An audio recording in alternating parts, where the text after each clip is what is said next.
I'll call the meeting to order at 7 o'clock. Please rise for the pledge to the flag.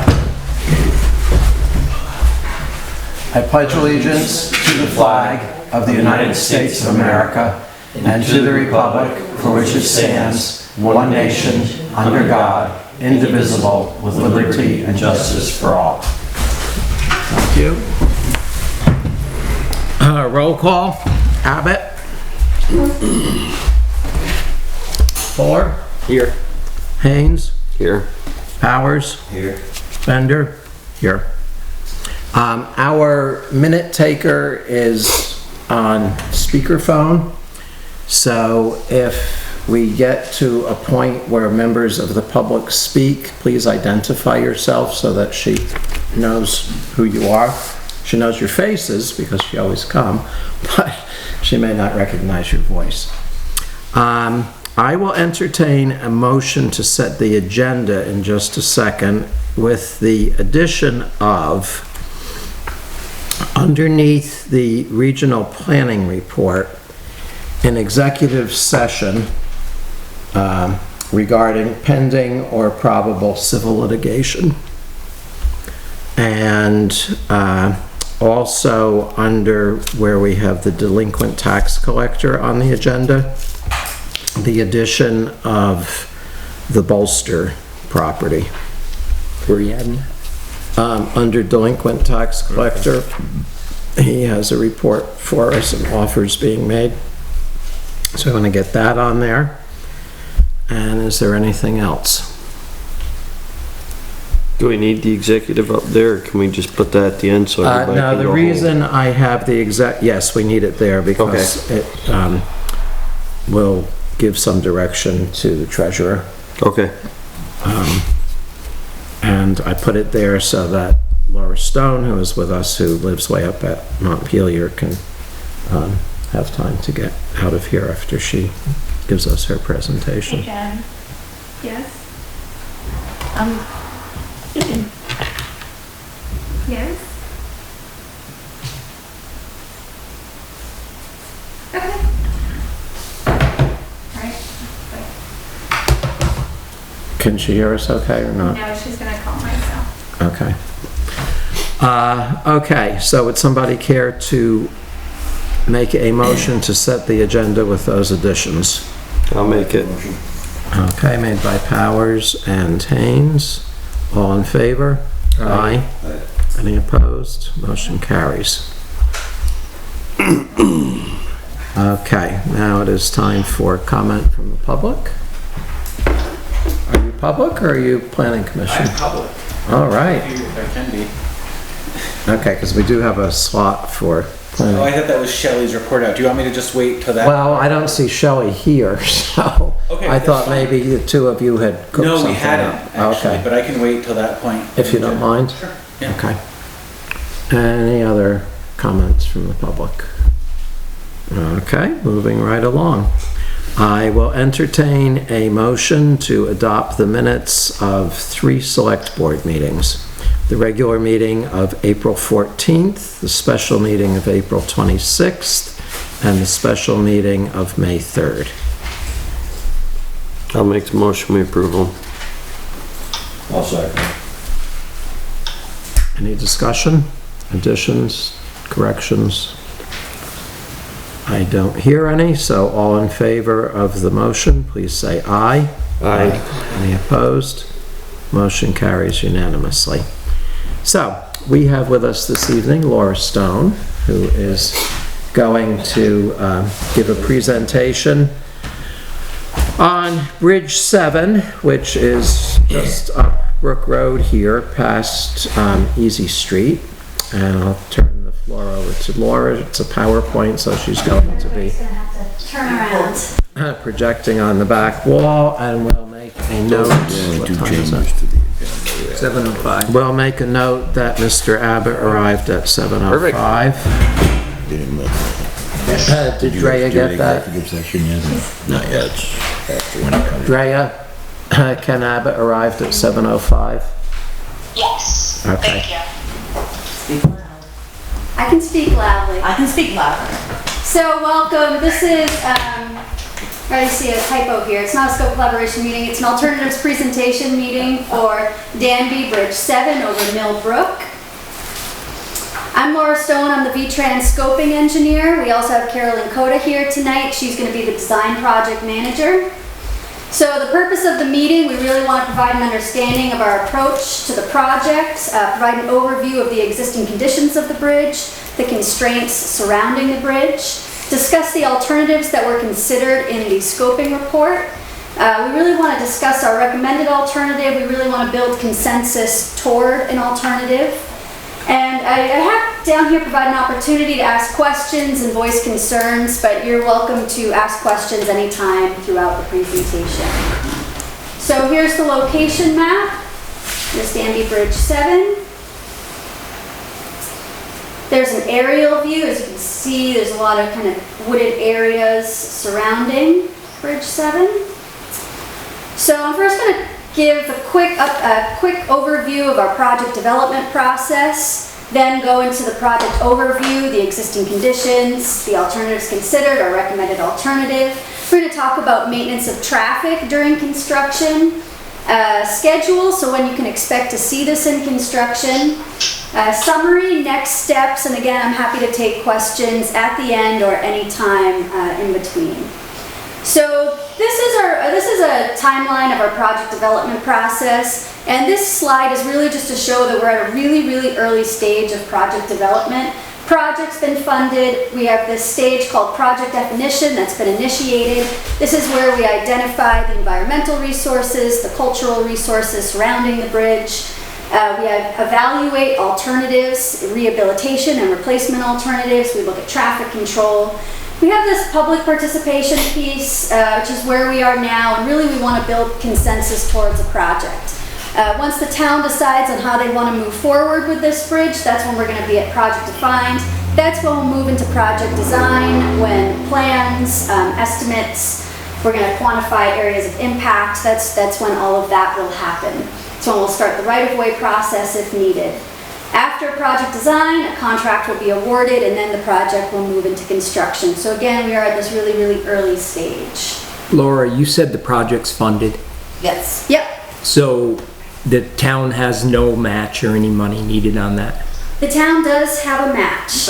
Right, but not at this moment. Not at this moment. Because we're in the scoping phase, but that's what we're gonna talk about, Okay. what your match will be, based on what the town decides that they wanna move forward with the project. Sure, yeah, so once you move forward, once you choose an alternative, we'll go ahead and develop conceptual plans. After conceptual plans are complete, if that looks good to the town, we'll enter a finance and maintenance agreement, and that's when you'll start seeing bills for work done to date and future. So, looks like I jumped forward a little. So some descriptions of terms that we use. This is the bridge deck. That's the riding surface. It's called a deck. The beams of the bridge, a lot of times we call the superstructure. Sometimes we refer to the beams and the deck together as a superstructure. And then the foundation or the supports at either end of a bridge, we call those an abutment or a substructure, just so everybody's on the same page there. So Act 153 of the 2012 legislative session, and this is where the town funding comes into play. Before Act 153, all town highway bridge projects were 80% federally funded, 10% town funded, 10% state funded. Per Act 153, the local share is reduced by 50% if you close the road during construction. It's reduced a further 50% if you rehabilitate the bridge versus replace the bridge. So when we did the bridge further up on Brook Road, the town had a 5% share because you closed the bridge to through traffic, and you detoured it. So as you can see, there's anywhere from 10% to 2.5% town share, and that's all dependent on what alternative you move forward with. So here's a picture looking east over Bridge 7. The roadway is classified as a rural major collector. The bridge type is a 40-foot span concrete T-beam. It is owned by the town of Danby, so that's where there is local funds involved. And it was constructed in 1928. Here's a picture looking west over Bridge 7. There aren't any utilities that are going to have to be relocated for the project. There are some aerial utilities, but they're located a little bit further off into the woods, so I think we're in the clear there. So existing site conditions, the existing concrete beams have patched areas throughout. They have small pop-outs, an area of spalling with exposed reinforcing. So spalling, that's when you see big chunks of concrete sort of falling off the bridge. The substructures, the foundations, those are in good condition with only some minor abrasion along the base. They do have some small voided smalls, but overall, again, pretty good condition. The existing bridge width is too narrow for the roadway classification and traffic volumes and does not provide adequate shoulder space for shared use. I believe there's 2-foot shoulders over the bridge currently, and the standard does call for a 3-foot shoulder. The horizontal and vertical curves through the project area are substandard, and the bridge does not meet the minimum bank full width requirements. So here's the bridge inspection ratings. So again, the deck is rated a 5. It's in fair condition. You can see some of that reinforcing steel, some areas where concrete has spalled out, efflorescent staining there. The superstructure, so that's considered these beam areas here, that's considered a 6, satisfactory. And then the substructures are considered a 7, they're in good condition. There's a picture of the eastern abutment. There's the western abutment. Again, you can see some TD and deterioration here. The upstream fascia, so the fascia of the bridge, that's that side of the bridge right there. And resources. So here's a view looking upstream. So this is within the highest priority for wildlife habitat. Currently, the bridge does pass habitat. It passes fish, so it's not of a concern moving forward for the alternatives. There are rare, threatened, and endangered species. There's the smooth green snake and wood turtles, as well as Indiana bat and northern long-eared bat habitat. Additionally, there's prime agricultural soils in the project area. So here's the existing condition. So this is like a bird's eye view looking down on the bridge. This gray portion here, that's the bridge. This tan or brown section here, that's the roadway. So this neon green line you see here, that is the town-owned right-of-way. There's this wing wall in this quadrant that does fall outside of the town-owned right-of-way.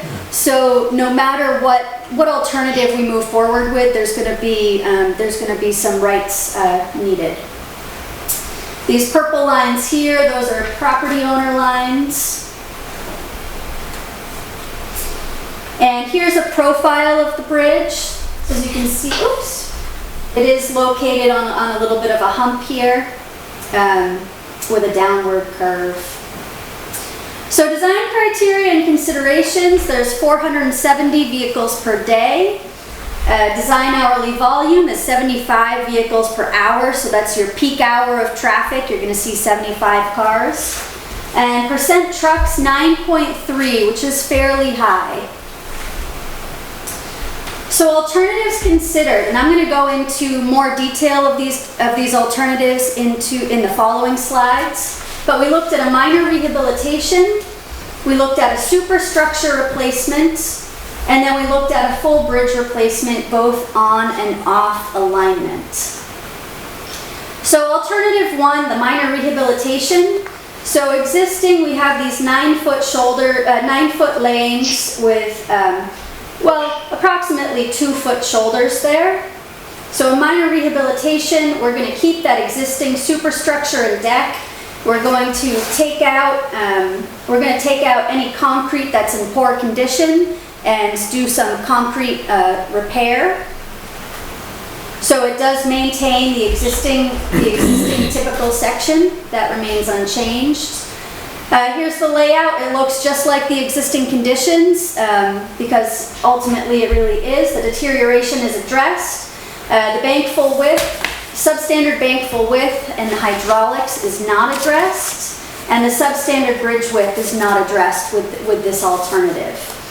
It would include, there's some minor substructure repairs, and it would include that, and we'd expect about a 20-year design life out of a minor rehabilitation.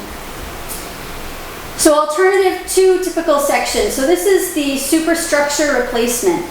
So in this scenario, what we would do is we would replace that concrete deck and those concrete T-beams with what we call solid slabs here. So it is quite a bit shallower of a superstructure, so we can improve the hydraulic condition. That would bring up the low beam, make this better for hydraulics. We would widen to meet the minimum standard bridge width, so that's that 9-foot, 3-foot typical section. So that's 9-foot travel lanes with 3-foot shoulders.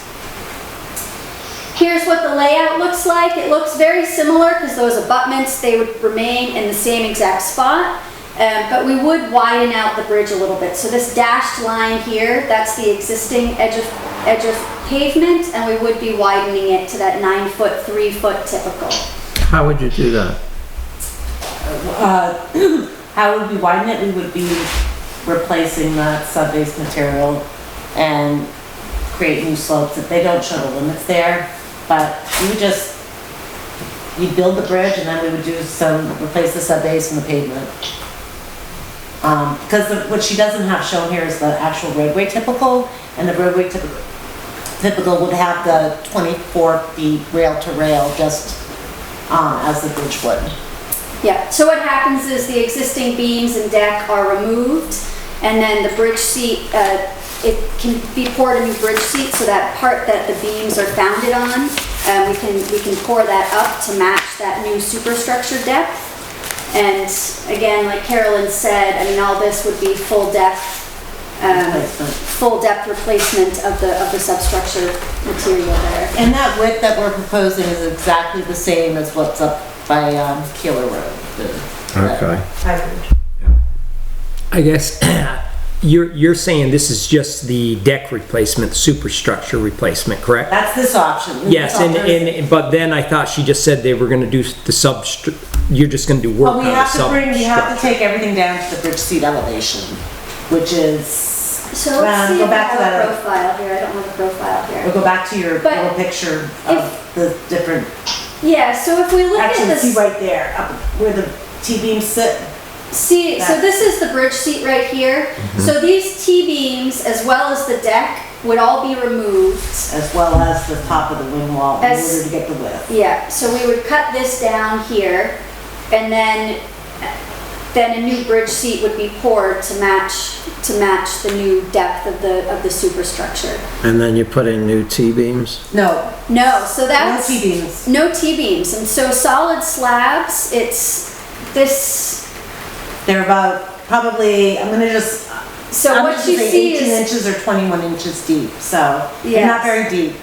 Trying to think of the structure nearby, but I can't think of one right now, but they're much shallower than what those T-beams are. Those T-beams are probably 30 inches, 33 inches around there, yeah.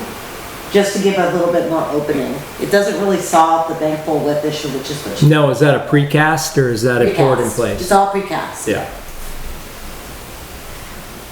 So here's the layout. So again, those substructures stay in place, so it doesn't meet the minimum bank full width. Although it does, it will likely meet the minimum hydraulic standard because we can make that superstructure more shallow. So it would be a new deck, railings, and shallow superstructure, and we'd expect about a 50-year design life based on the good condition of those substructures.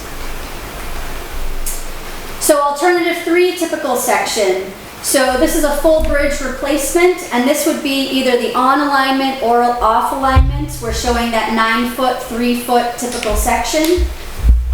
So we would widen to the minimum standard bridge width. And the big difference with this, as you can see, we've lengthened the bridge quite a bit, so it has that it spans that bank full width. So With a full bridge replacement, it would be an approximate 70-foot span for improved hydraulics and stream equilibrium, and a new bridge would have a 75-year design life. There is also an off-alignment option. As you can see, this is located on an S-curve. There's an off-alignment option. Again, it would have an approximate 70-foot span. We widen to the minimum typical section. The biggest difference here is just it would be one smooth curve. There is a lot of impacts. There have to be a lot of tree clearing for this, so it does involve quite a bit more impacts to the roadway. So our recommended alternative, and it's kind of a contingent recommended alternative, is a superstructure replacement. You know, we really feel with the good condition of those substructures, you know, this can get another good 50 years out of this bridge. It addresses the deteriorating condition of the T-beams and that deck.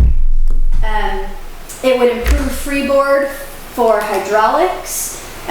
It could be widened still, so it can meet the minimum typical section. The only criteria this doesn't check is the bank full width criteria. So, I mean, that's something that the town's going to have to decide on, how important that is to them. If this has been, you know, if this has had any material washout during flooding.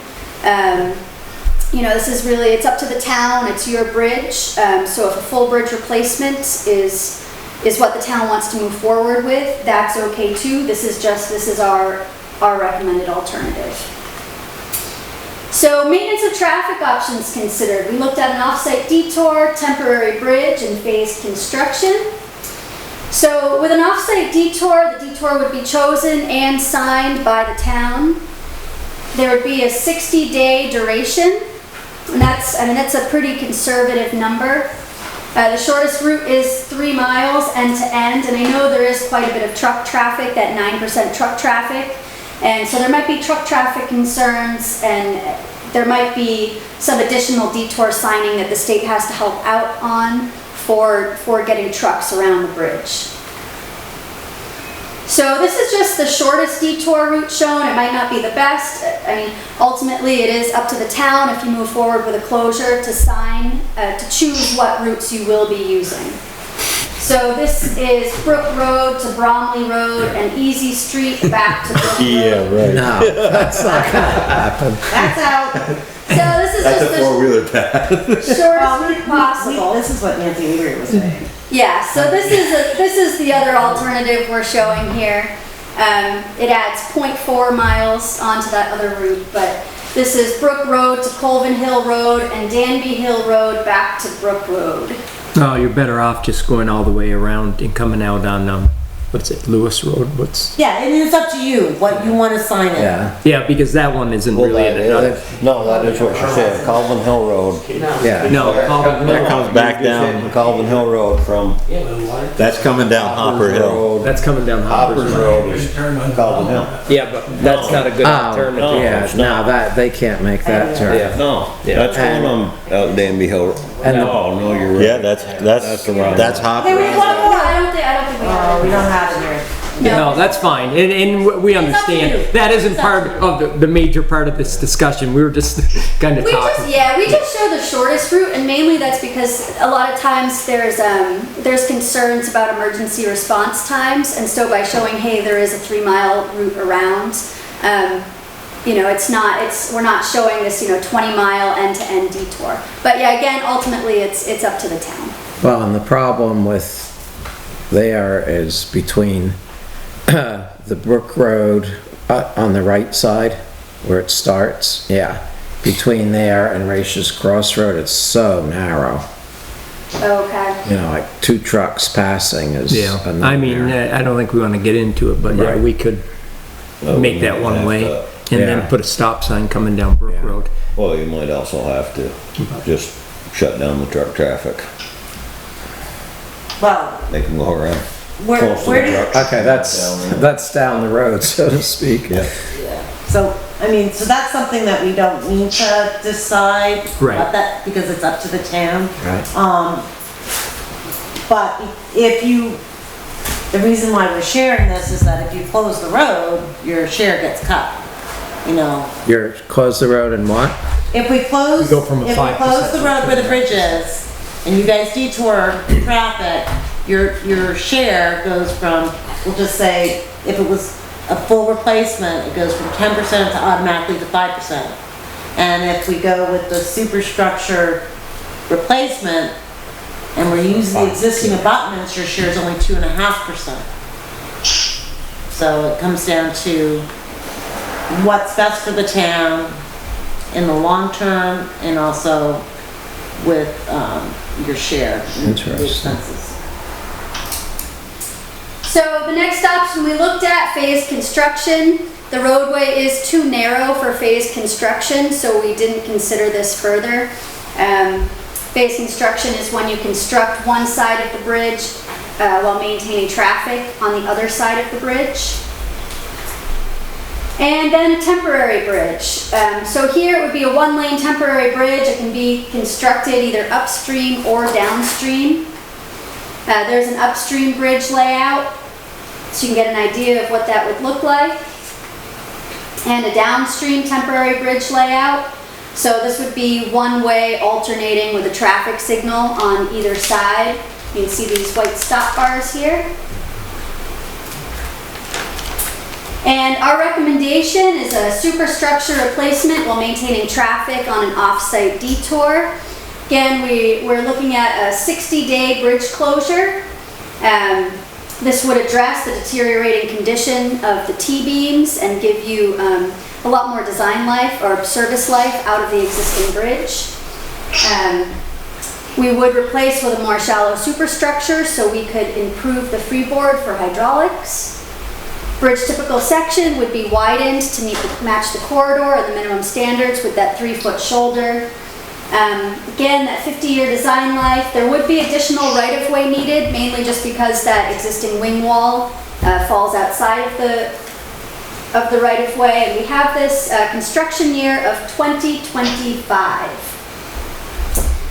So, and this, let me see if I can make this a little clearer. I can't read that, but. So there's a lot of information on this page, and this is in the scoping report with all these numbers, but I think the main kind of talking point is this is the town share. So these are the percentages and then the actual number values. So you can see with a superstructure replacement with an off-site detour, there's an approximate $40,000 town share. If you go to superstructure replacement with a temporary bridge, it's a $90,000 share. Because of the temporary bridge, it's a more expensive project, and then it's a higher town share on a more expensive project. Similarly, full bridge replacement with a detour is about $150,000 versus a temporary bridge, which is about $370,000 for a town share. Off alignment option, I'm not sure if that's something the town wants to consider, but again, it's even gets more expensive because of the additional impacts, and that's with an off-site detour, $230,000 for the town versus $550,000 with a temporary bridge. Now, you had said that it was slated for 2025. Yep. Now, does the engineer's estimates take account for the inflation of the, Yeah.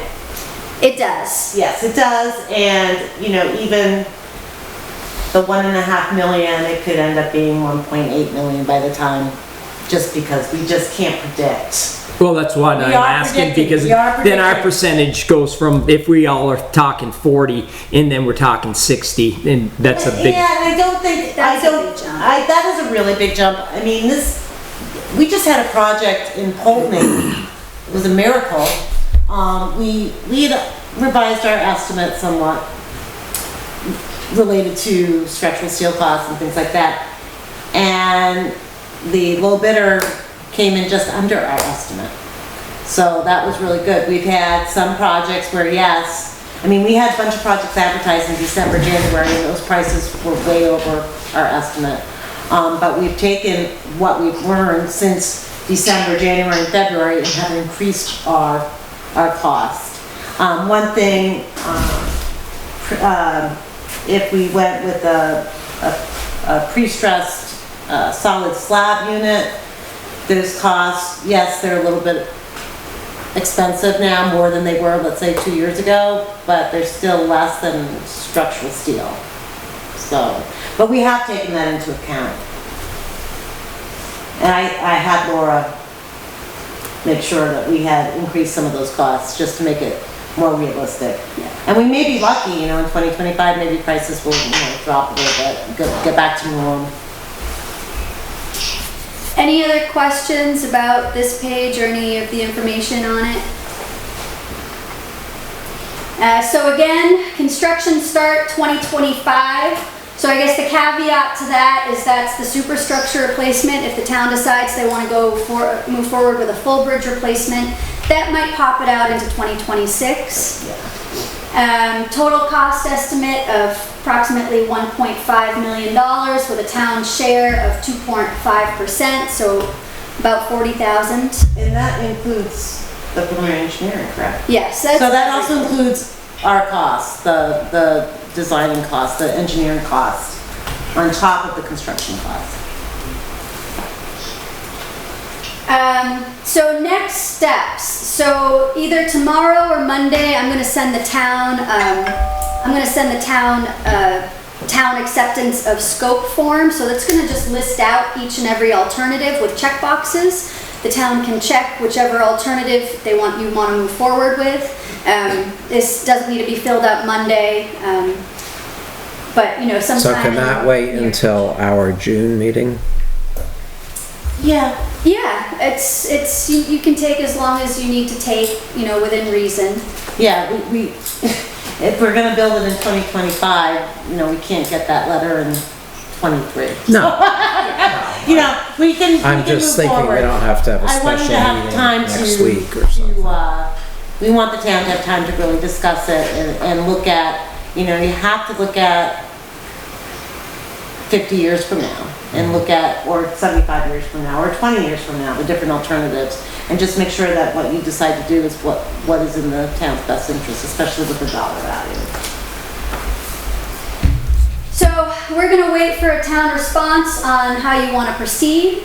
After that, I mentioned this in the beginning, but we'll develop conceptual plans. We'll distribute them to the town for comment if everything looks good. That's when we'll start processing the local agreements. After that, we'll start the right-of-way process, and there'll be updates on the project plans and estimates at each submittal. Yeah, so after the conceptual plans, and you guys approve it, we'll continue on working, and we will be processing that finance and mains agreement that we always send to the town. And we'll keep on working on the project while we're waiting for that agreement to happen, so that we can keep the project moving. So there'll be another submittal preliminary plans with an up-to-date estimate. Then we'll start that right-of-way process. We'll get to final plans, and if we were going to construct in 2025, we would probably have our plans all done in 2024. We'd advertise the project in the fall of 24. So that was my last slide. Before I move on to questions, there is a website here up at the top. The town has that website. So tonight's presentation, I believe, is already up on that website. And all future plan submissions will also be up on this website. So this is a public-facing website that anybody can go to and just follow the life of the project. So questions, comments?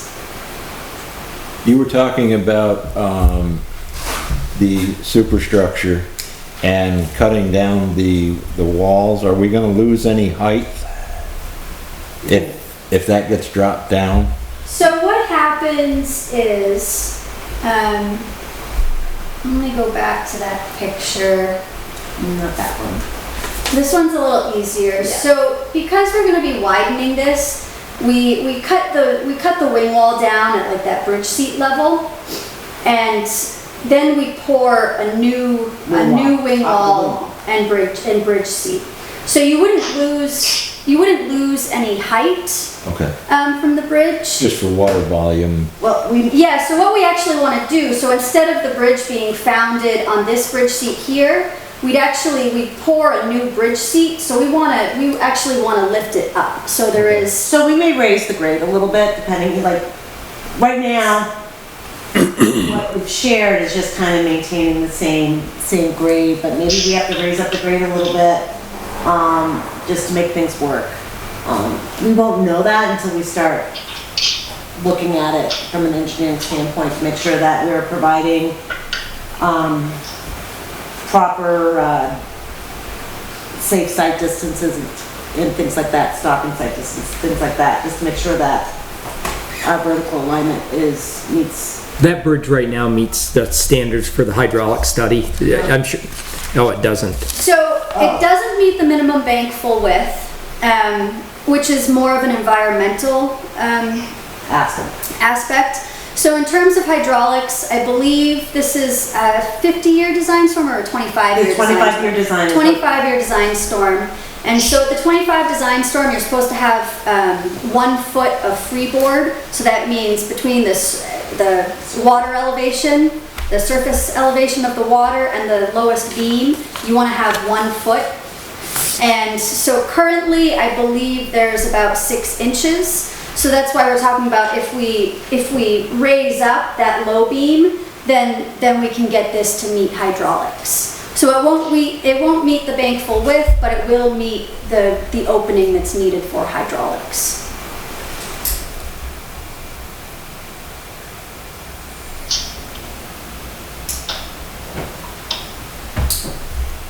Any other questions?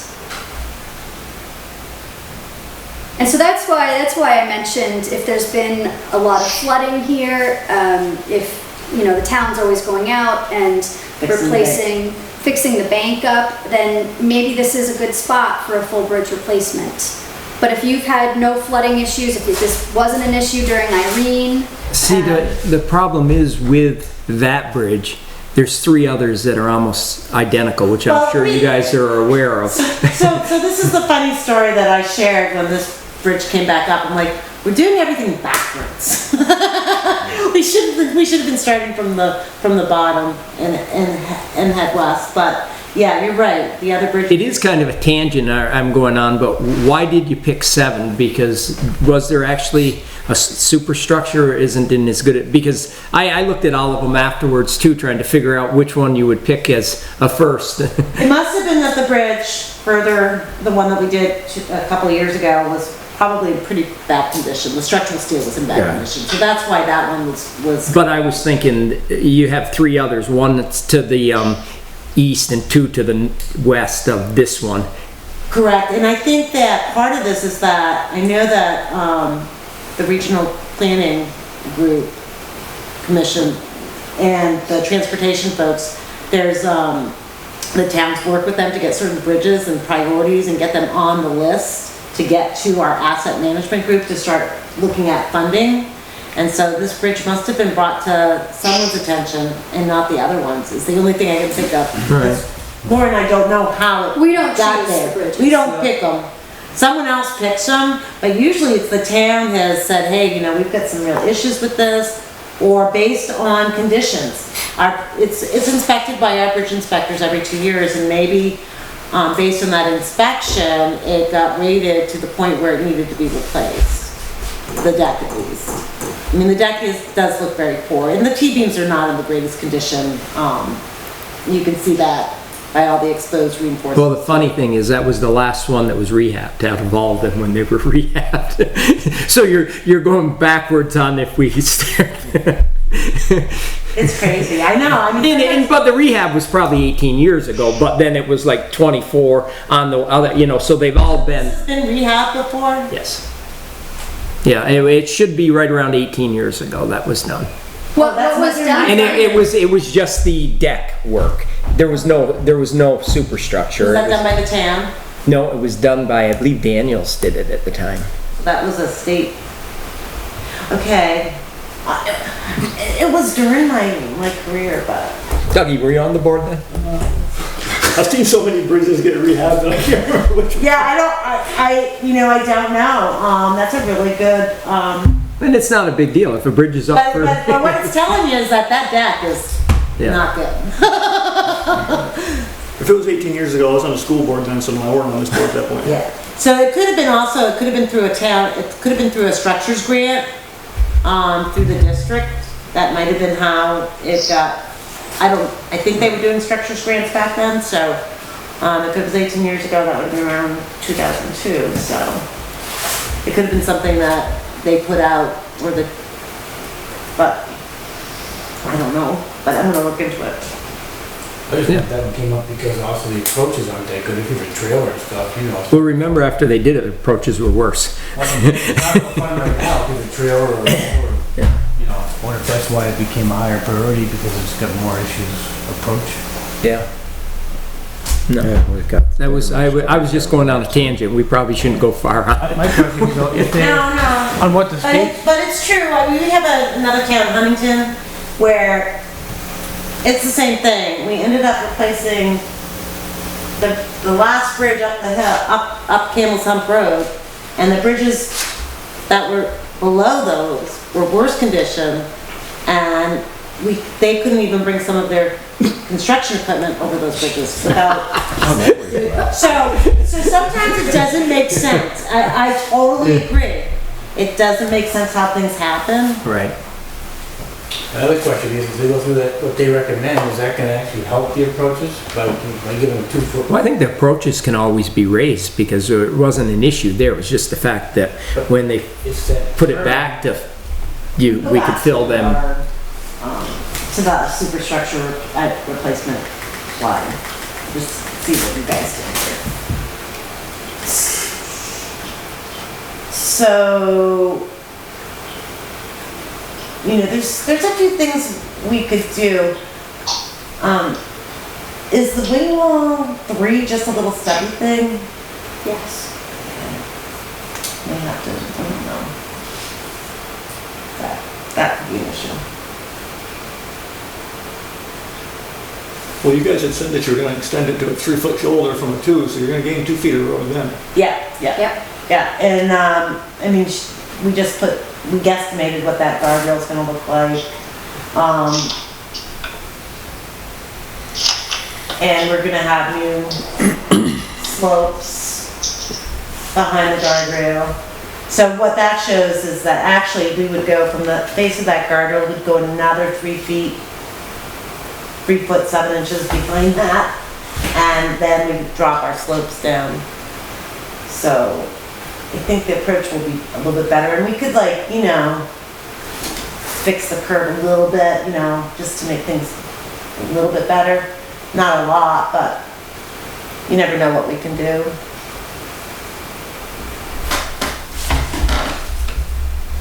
I think the big issue is how narrow it is.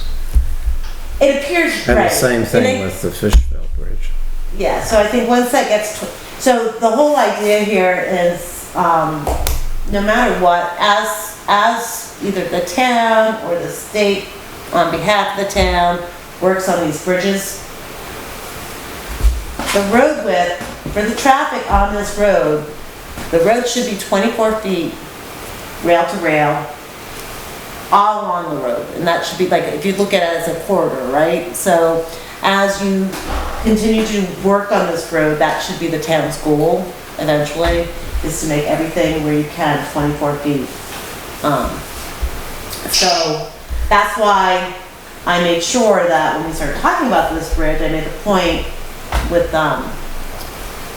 we meet and we discuss this project with project managers and other people prior to coming to the town, and I said, whatever we do here is gonna be the same width as what we just did, further west. So that's something to keep in mind, because I know that I think there's a culvert, or maybe it's just a very small box or bridge further west, and that would be, if it's less than 20 feet, that's considered a short structure. And I went over, it's been a few years since I've been on the road, so I took a little spin up the road before I came here, just to embrace everything. So the other structures are definitely not in the best you know, they don't look to be in the best shape, but they could be much better than these T-beams. They probably were all T-beams at one point, or maybe the other ones are T-beams, I don't know. But T-beams actually, you know, this bridge was built in 1928. Guess what? It has surpassed its life expectancy. So, T-beams are really Yeah, and a year later, the flood came. yeah, I know. and Through two major Right, floods. right, so, What's the age of, the other two bridges? Are they the same vintage? most likely they are within the same era, I would believe. I have to look at, you would think that they would be, just because they look very It's a similar. T-beam, it's same. And they're not long spans. They're, I mean, they look to be in that 30, 40 foot range. So if they are anything around that 40-foot range, back in the late 20s, 30s, T-beams were the way to go.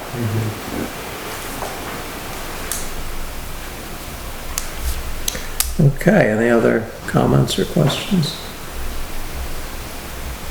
And don't hesitate, once you meet again, to talk about it.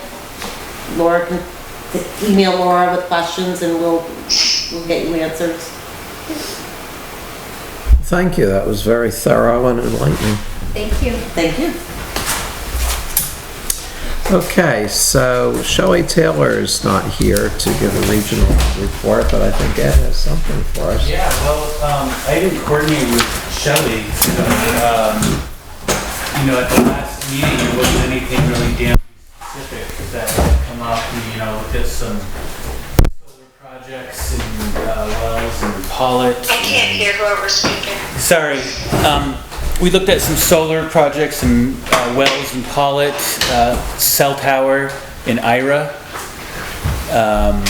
and some amended enhanced energy plan to go along with the normal board type stuff. So that's probably what Shelley may have reported to you guys. Yeah, she did. We're not meeting next week, but we're meeting again in June.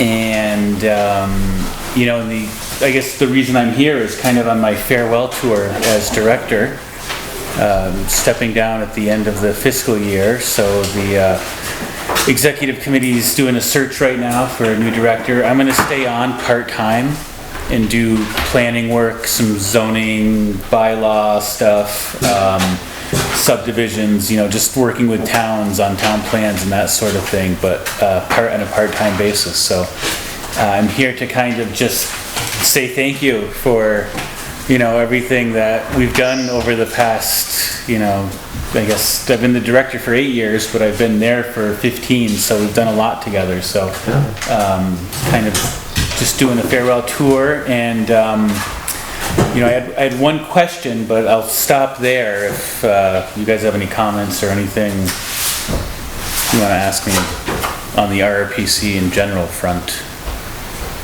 Well, you've been through 2 plans with us. 2 plans. And some other stuff we did. We did some, what else? We've done a few things here, so. We did a lot of mapping. Mapping, and I know the road, in, you know, the road area, there's been some stuff. And actually, I want to ask about the local hazard mitigation plan. And that kind of stopped. And I guess I want to get this board's temperature as if it's something you guys want to continue doing in the future. You know, I know Stephanie was working on it with you guys in the fall, and then kind of work has kind of stopped on it. And I don't know, I want to get your temperature. Is it something that's of interest to you? You know, Well, I think what happened, Ed, is, I mean, I felt that we should have had more board participation in it. I attended the last meeting, I believe, that we had. Yeah. And we kind of, you know, the problem is the winter went by quicker than I think we thought. And I don't, you know, as far as anything, where's Mount Tabor with, I mean, they haven't, yeah, I mean, everybody's, you know, we're kind of working at together. Yeah, you know, they were so, kind of tagging along with you guys. Right. So if And you, we had heard something about it has to be done by June 30th. Well, I don't, Now here we are in May already. well, I don't know what your contract with the state for the work looks like, because we were just the consultants helping you guys do the plan, so I don't know when that,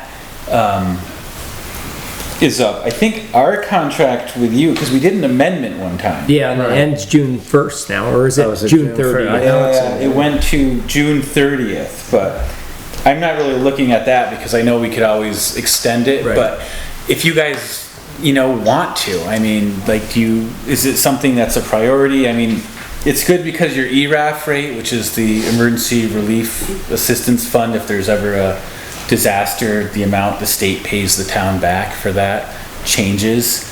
It would change if you didn't have a plan, but it's not regulatory. And we had made some suggestions about scaling back some of the areas because they had areas included on the map that, Well, I think the biggest thing there was, Too much. and Stephanie had pointed it out, they were trying to work with Larry and Phil, and that's when the meeting that I had gone to, I said, well, I feel that some of the other boards should participate in it because of the accuracy of it. And it's sort of like if we put Ed in charge of it and he designated these areas and then we went back to him and said, we don't agree with you. And it's like, well, participate in the actual development of it. And I think that's where it got going, is they started off, but it was such a small group, and I think the accuracy of what our board thought was of the areas designated wasn't, we wanted to relook at them, and it went that far, and I'm not sure why we really haven't finished or gone any farther with it. Well, we talked about looking at it over the winter, winter came and went. and we Yeah, no. didn't get there. I promise you, we worked every day though. I don't care about looking backwards. Yeah. Like, I'm just kind of like, where do you guys want to go? Is it well, I is it think something it's you safe to want to assume that we do? do want to complete it, Yeah. but we just want to make sure that it's accurate. Okay, so the planning team right now was, the rep from Mount Tabor, Phil. Yeah. It was Shelley, Yeah. Right. Tom Johnson, Yeah. and was it you or was it? Yeah. I participated in one at least meeting. Yeah. Okay, so is it I guess, do you want to ignite that again, or is it? But I think that my thought was we needed more of the board participation Okay. on that, because we really, I felt for the accuracy, I felt more Okay. comfortable if the board was. Okay, so should that be you, or should it be someone else? Well, 'Cause what I'll do the is I'll board, go back to I'm thinking the board in general, more than one member, like Basically, two. he's saying the select board, the whole select board. and I think that's where we were at. I wanted to relook at it in one of our meetings for the accuracy of the maps, so that when the maps are actually produced, that we are all happy with it, not that the group that put it together brings it to us and then we decide to critique it. It would have been easier to actually do it as, are you following me on I'm that? totally following. Yeah. Yeah, and it's like a two-phase project, Yeah. We do and this. we're about to You're like- 80% complete of phase one. So Yeah, it you're like seems- halfway through Right. right Yeah. now of where it is. And we feel comfortable where we were at, or I thought we were. I mean, our last meeting was just before Christmas, I believe, or somewhere in there. And, like we said, I had brought it to the board's attention that I felt we should then take what we had and look at it. And we just didn't get it on, any time in our agenda for really dealing with it. Should we put that on June's meeting? Yeah, if not, Something we if not should look at before, I mean, we it's, need to call a special meeting. well, I'm kind of thinking it's, We can set a time that would fit with everybody. I know this is a bad time of year for Well, I mean, I think if we do it, if we do it in the regular meeting, I think we could throw in some time on it, because basically we'd just be reviewing the work that's done and agreeing with it, because I don't think there was anything other than that You point. could get that information ahead of time and kind of look it all over and then critique it at a meeting. Okay, so I don't know when your grant with FEMA or the state ends. Cause like I said, I haven't seen that. So that's the one you have to watch. Because like I said, our agreement, we can, keep amending it. Can you check on that for us? We don't have that. Oh, you don't have Yeah, that's between, cause like we're just a consultant, so. Huh. Okay, so you do wanna move on it, that's good. So, okay, so should I tell Stephanie, cause she's still gonna be the lead, that at the June meeting, is that what you're thinking? Because I know she's always not wanted to have it at select board meetings, there's just so much stuff. And it's like hard to get the attention, but if that's the only chance she's gonna get, then, I'm happy bringing anything back to her. I just wanna get a plan for this before I take off.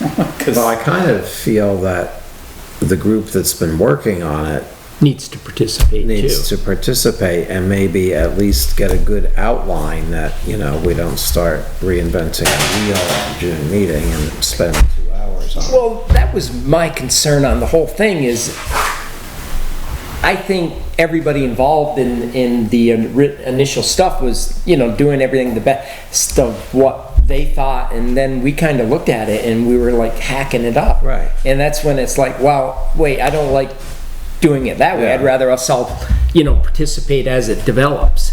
And I think that was my biggest concern.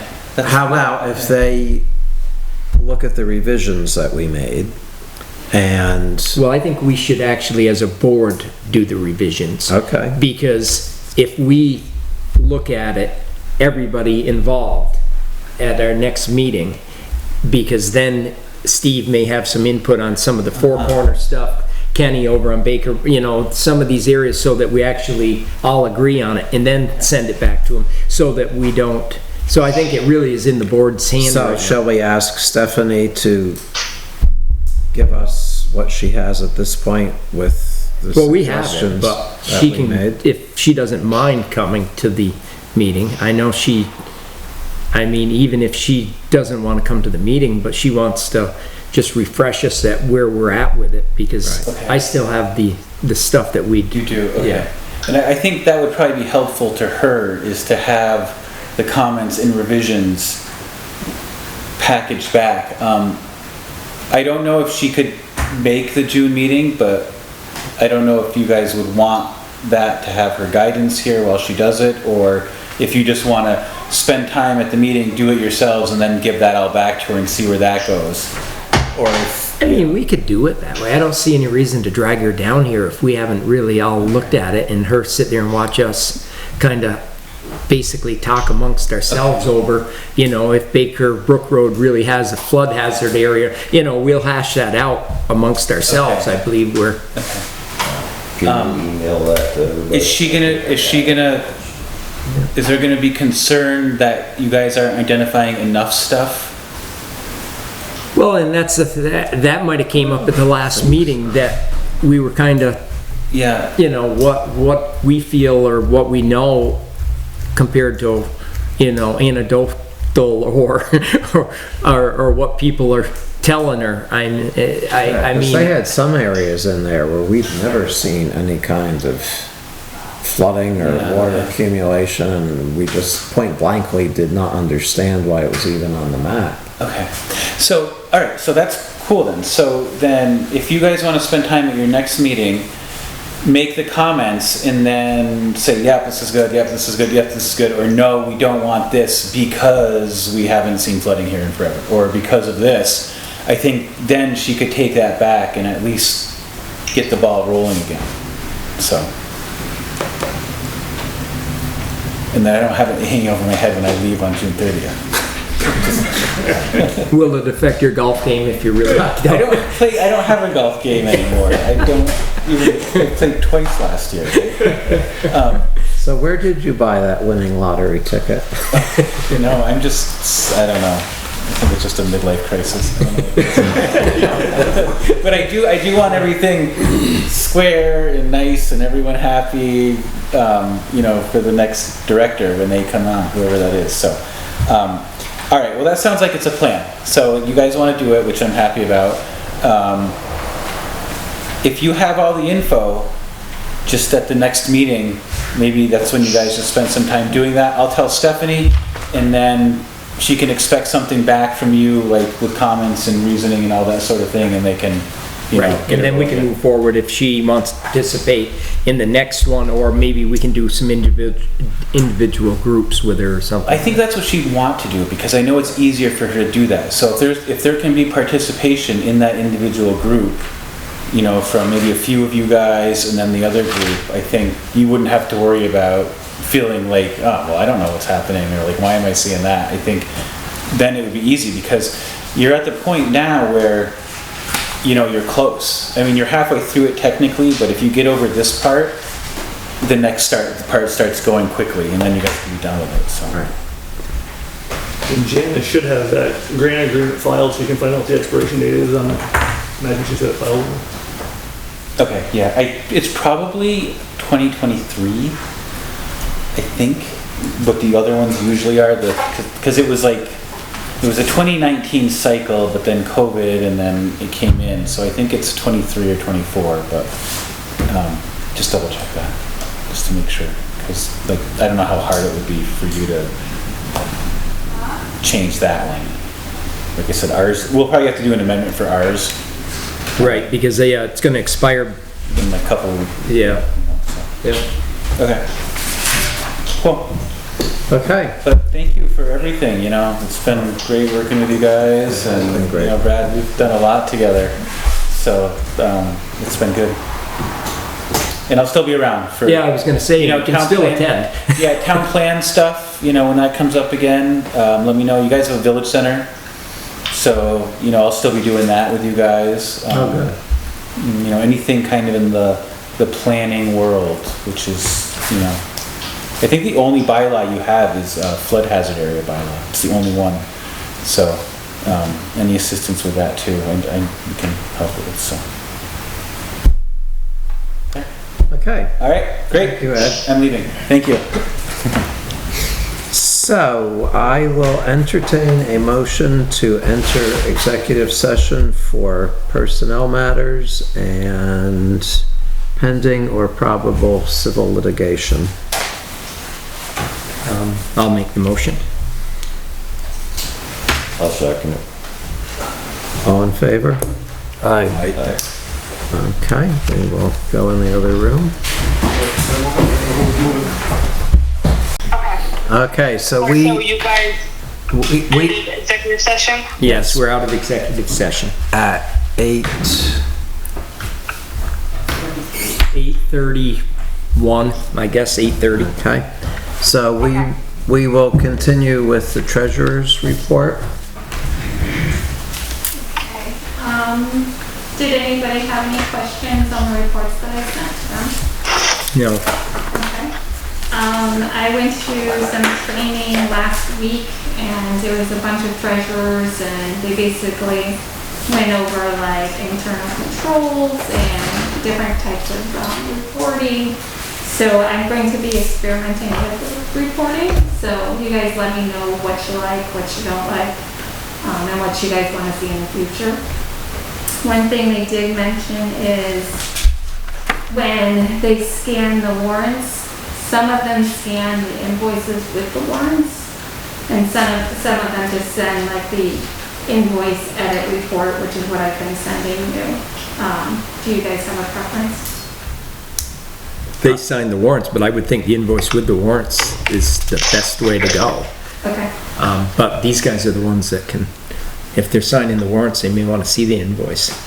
Well, the invoices are there for us to look at, but Jen's saying when she sends to. when she sends you the warrant, do you also need to see the invoices, or can you just, if you have a question, ask to, I mean, like you approve all of the invoices. Right. On the road stuff, which is the big money. Yeah, I don't care, you guys can, I would think it'd be easier if we have a question and just to bring it up at that time and save the, Yeah, otherwise the it extra becomes work. really time consuming. Yeah. So just continue, I guess. I think that's the only things I had this week. Mike and I met on the retirement. And we filled out the forms for the 457. We think we're pretty good on that right now. Yeah. So do you have a motion on that, Mike? Yes, I'd like to make a motion, we adopt the 457 plan for the town employees to cover the union employees per the contract, the town clerk and the town treasurer. And the town clerk currently is grandfathered to get the 6% from the town. Employees will not get that. Did you get that, Drea? The union employees get it automatically because it's part of their contract. Can you just repeat who that will include? the union employees, the clerk, will get the 6%. Because of being grandfathered. Well, in contract, yeah. Okay, so just all union employees and then the town clerk. Yes, who is And the grandfathered. town treasurer. No, she won't get the 6%. No, but she's No. gonna be on the Oh, plan. she's included. Right. Okay. Is there a second? I'll second it. Okay, motion by Powers, seconded by Haines. Any discussion?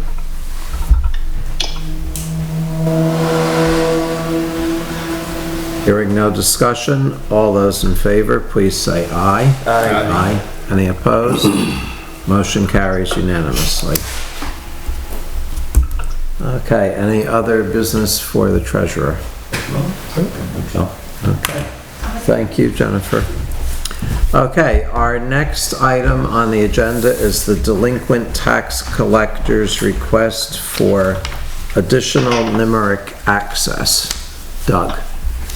Yeah, I had, sent you guys all an email just showing you what I was actually requesting for access. And it's actually the same stuff that I requested a few months ago. And in the email, I sent this to the NEMRC support staff, asking them if it was actually an unreasonable request or if it was kind of the norm. And she emailed me back and said that, to me, I would think that as a delinquent tax collector, that these are reasonable requests. And what I'm requesting is the additional pieces of NEMRC that I'm requesting are to be able to create restore points before I calculate the monthly interest. Because if something happens to go haywire during that calculation, if there's not a restore point, you pretty much have to go in and manually enter in or take out all the interest that you put in it. Went in wrong. It's just, a restore point is just something that you really do need before you do a calculation. I'd like to be able to reverse penalty, which I guess she didn't. I do have that now. And also to adjust amounts billed. And in that one, what that allows you to do is to waive partial penalties. Partial penalties happen when someone sends in a payment in full and the new notice crosses paths with that one. And a lot of times it's like a $10 or $15 interest that is calculated again. So instead of sending out another bill for that, what I usually do is I eat that right out of my penalty, which leaves that penalty amount sitting there. The town gets the interest calculation for the month in all of their principal amount. I just eat it out of the penalty, so it leaves it in there and it needs to be waived out. That's what I request that piece of access for, waiving the partial penalties. And also I'd like to be able to, just to view the reports menu in the general ledger. Mainly to tie out all of my own spreadsheets, delinquent tax revenue, delinquent tax interest revenues, and it also allowed me to see when I actually had due to delinquent tax collector money sitting in there waiting to be put out through payroll. So, number my just additional request for the access I'm asking for. Now, I kind of wish Jen didn't leave because we discussed the general ledger and I thought that you had view access to it, but I can't swear to it at this point because... Yeah, I haven't gone in and looked because I just haven't had access to even get into it, so I figured that if I did, she would have sent me a text or an email or something saying that I had it. So she may have, I just, like I said, I haven't gone in and looked. for that one. Now, and then that's just view. Now, the restore points and the adjust the amounts billed, that's a certain section of it, but that isn't part of the general accounting end of it. So that can't throw her numbers off at all. No, she actually has total access to post the items and to transfer them into the general ledger. I have none of that access. So all I'm asking for is just those pieces. What the restore point is basically just giving you a restore point of the whole tax administration program, the whole thing. So it restores it before you do an interest calculation. So like I say, if that kind of goes haywire and something isn't right, you can restore back to that point and start over. You don't have to manually take all of those interest calculations out by hand. It just lets you restore back to the point. So that's what the restore is all about. What does TA stand for? Tax administration. It's just the way that NEMRC just abbreviates everything. GL is general ledger, Right. tax administration. Now, on your next to last sentence there, after tax liability, you have an asterisk, but I don't see, What are you talking? on the email that you sent us, it said, the reports tab is a view-only tab that would allow me to reconcile my monthly spreadsheets, principal, interest, and the liability account, asterisk, due to the delinquent tax collector. So is there something more that needs to be explained there? That must have been an email I sent you back a couple of months ago. No, 427. I didn't print that one off. Can I take a look at that and read that? Sure. real quick? Just so I can see. I didn't print that one off. Let's see.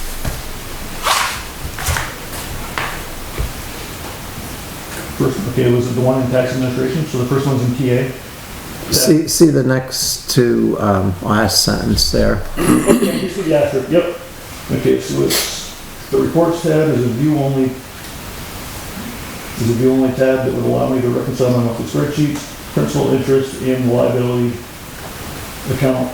I just put the asterisk instead of parentheses. It should have been a parenthesis mark. Oh, okay. That So it's a liability typo. account is called the due to delinquent tax collector account. It's just a liability account. Okay, It should have been a parenthesis on an asterisk. got it.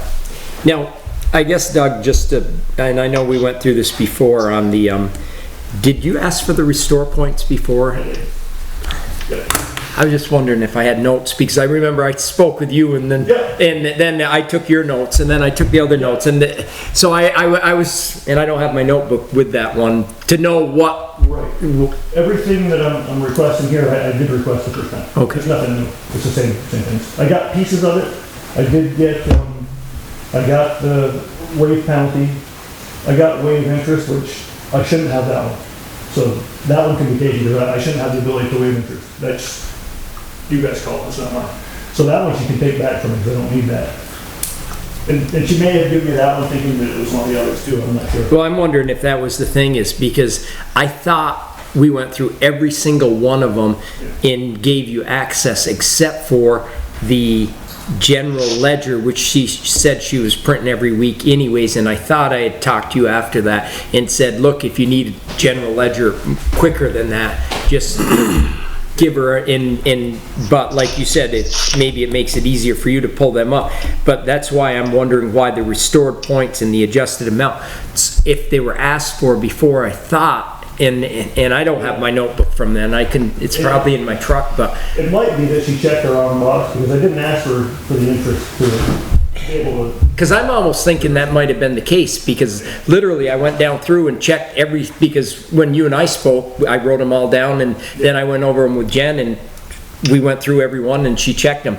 And the only one I was aware of was the general ledger. Yeah. And since then, you know, we discussed it, and I said, well, in view only, I don't see how that affects the treasurer, and. It really doesn't, you know, the general ledger reports menu it's all totally, completely public information, and anybody can come in and say, okay, I want you to print this for me, and you've got to print it for them. Right. It's all public info. You can't edit in that. It's a view only. The reports menu is all it is. Right. Yeah. So those are my requests, and it shouldn't have to come to a board to get these, but. Yeah, no, and that's the thing is that's why I'm confused on the first two, if they were in the request. I'm positive I checked every one of them, and either she messed up when she gave you access to one of them. And like I said, the only one I was aware of that you didn't get out of that initial request was the general ledger, because she said she was printing them all the time. And I just said, well, if that works for you, that's, you know, but. And I have talked with Jen, and she said that if I want additional access, I had to come to the board, so. Okay, so, before we beat this to death, if there is a motion made to allow the delinquent tax collector access to tab 3 and to tab 2, you're satisfied? With tax administration. And then I would In also. tax administration, Yeah. right. Right. So, is there a motion to grant access to the delinquent tax collector for tab 3 and tab 2 in tax administration? I'll make the motion. Is there a second? And I'll second it. Any Who made the discussion? motion? Steve Haines. Okay. Is there any discussion? That covers everything Doug wants. Correct. And I guess my For general ledger reports. my question, I think you got general ledger report. Okay, you think I do, okay.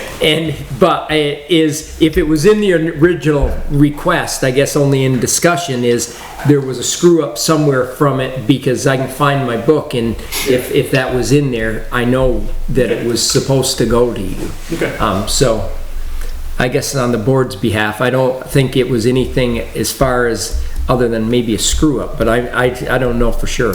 And also in TA, the restore point is a different tab, I believe that one's, I don't know if I wrote down the tab number, it's just called restore points, so I don't think it had an actual number.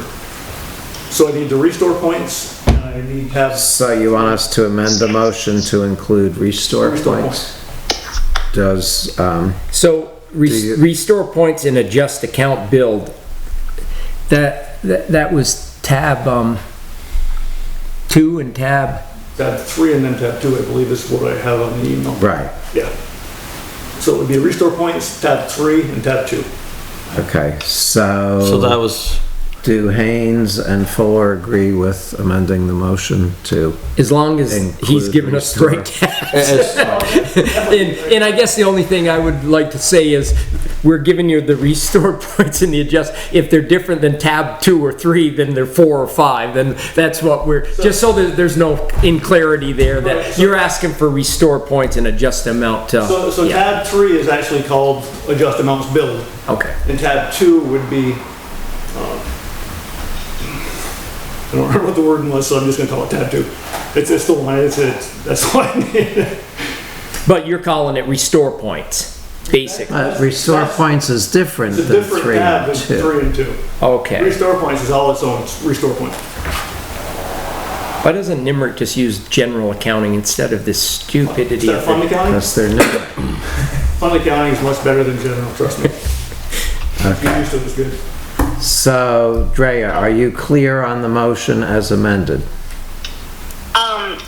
Can someone just repeat, it's tab 3, tab 2? And restore points in tax administration, Okay. I just need to add the restore points. correct? Any other discussion? All those in favor say aye. aye. Any opposed? Motion carries unanimously. Okay, now the next item our delinquent tax collector has for us is he has received a communication from Patricia Phillips, who would like to buy the town's bid and have the bolster tax sale reassigned to her. The board would also need to decide on the interest to date, which is roughly $325. So I guess we have, well, first we need the motion to, I'll make the motion, we sell the property. to reassign to Patricia Phillips. So the motion is by Haines and Abbott to reassign the property. Now, the next part of the motion would be, should it include the interest to date? Now, by the interest to date, is that what the town would have made off of that property to date? Yes. Yes. Which was $300, was it? 325. Second, I'd like just to give a quick little history of this after it gets to the discussion. So do the mover and second. Well, Dougie said he had a little history. Is it all seconded so that we can go into a discussion? Well, we've seconded selling it, but Brad's got it as to two. Can I see that for a second?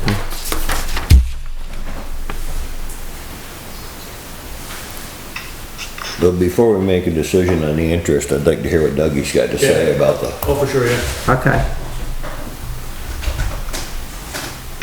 But once it's seconded, we can go. Well, yeah, because we've It's got to make a, it's seconded to sell it. It's seconded to sell it. Now, to reassign it. Now, the question is, should the motion include the interest? Well, if we seconded it, why don't we just go to discussion and then we may amend it anyways. Okay. So Rick can hear me, I'm just gonna stand up so she can maybe hear what's going on here. Just a quick little history on the whole tax sale from the time it was scheduled to date. It was scheduled back to take place March 7th. Mm-hmm. And Patricia Phillips, I had been in discussions with her and talked to her, and she had planned on making that tax sale and being a bidder here. But things came up and she couldn't attend it, so she missed the tax sale.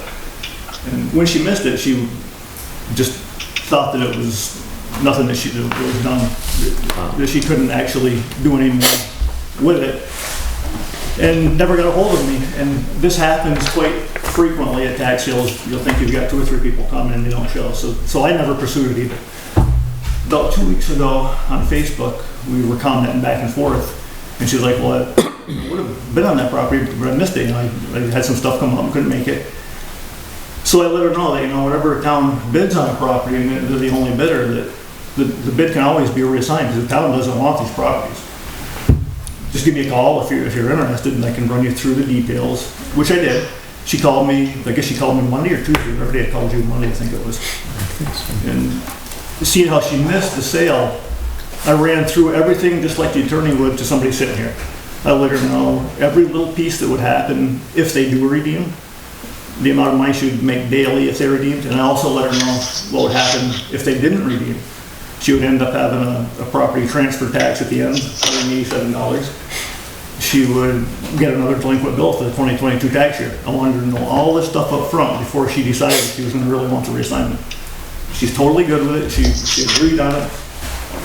One thing that it seemed like she was really wanting to have happen was, I think the reassigned, the town bid, I think was 14, I got it written down here. So the town's bid on it was 14,928.64.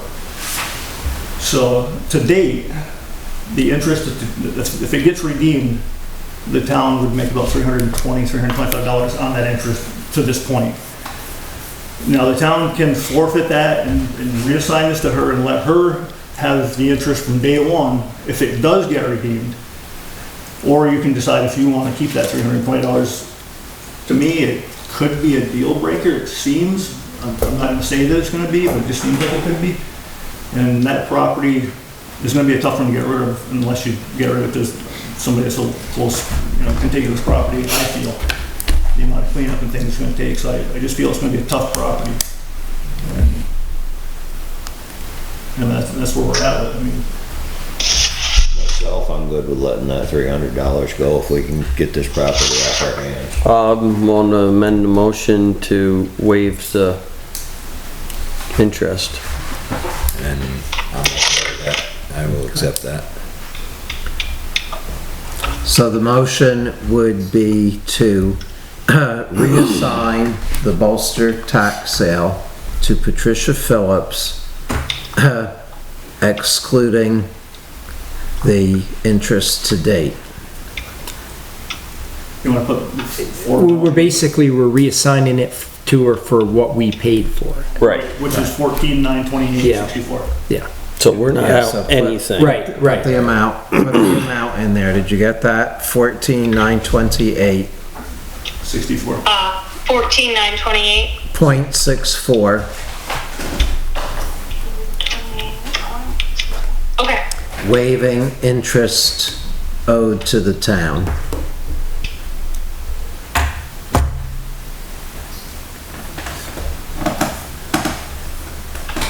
Right? And this is just what the attorney needs to reassign it. He needs to see this reflected in Yes. the minutes.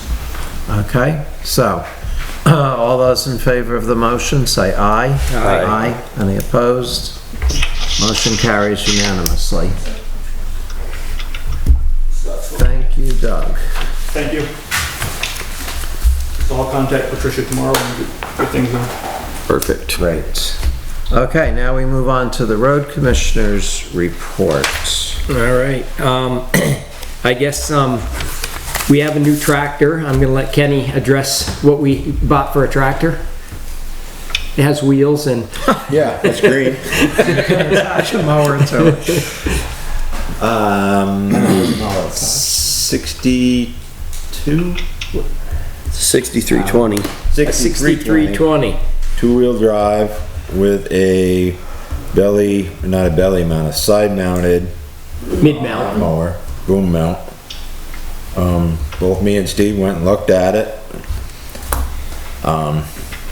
Couple issues that it had that are being addressed through capital. I think it's a pretty straightforward tractor. I think it's gonna work well for us. And our final payment, our final amount was, The tractor itself was 27,900. And the estimate for the service and repairing hydraulic leak was $3,317, I believe. you said 3,317? I believe that's what it was. Okay. all right. And I guess on to that, And we had a gift made to the town by Vermont Quarries of, I 35,000. thought it was 33. Oh, But, so we are well within. yeah, well, and So I it's was not gonna bring costing- up that, It's not costing the Right. taxpayers anything. right, So how much did the quarry give to the town? It's either 33 or 35. 35. yeah, was no, it's 35. 35, yeah. Okay. And we also have the Coyote that we should put on Craigslist or one of the sites to sell. And what should we get for that? Probably 32,000? They gotta pick it up where it is, or will we deliver it? All right, well, that might be a overreach on what we're gonna get for it, but we are gonna put that on the internet. So anyone who's looking forward to seeing it, start checking for it. Shouldn't we just put it out to bid? I don't care. I mean, we can make a decision how you guys wanna do it. Just put it out to bid. Take the I mean, it's a mower board, I think it's a that would board be event. The- off. I think we take the mower off and keep the mower. Okay, then when I get done with this, we'll, make a motion to put it out to bid. And our grader is fixed. Hopefully we've gotten most of the, main roads. Once we get a little rain, which we're supposed to midweek or over the weekend, we're gonna get on some of the lesser traveled roads. Because we need a little moisture in them. They dried up quick with that wind. Well, water runs right down the road, Tom, all the time. Our stays wet. That's the only reason Craig shows up to. Yeah. Yeah, and I guess that's about it. Trucks are all in good shape and running, and Parish Hills project is still moving forward. We're probably close to 50% of the brush cut on that project, which is a huge brush cutting project. I don't think it had been cut since the road was put in over the hill in the 1800s. So, and I guess if the chairman wants to call a motion to, for on the tractor, Yeah. the Coyote. I'll If- entertain a motion to advertise the Coyote tractor. And we'll Put it out to bid. have- Are we gonna put a have minimum bid. on it, or? have, I think it would be a good idea. And are we gonna bring it back here so that It's in our way? it's in the way and Well, if we people bring it can over see it? here, we can get the mower off it. Well, and if that- people wanna actually hear it run, then we don't have to have somebody chasing over to the west side with a key to start it. Right. Okay, that's not in the motion, but that's, yeah, we can get it moved. Well, I think it would be a good thing. Let's that- get the motion and then we can discuss the particulars. So, we want a motion to put the Coyote tractor out, available for bid, with a minimum bid of, I think, Tom, that 32 was a little high.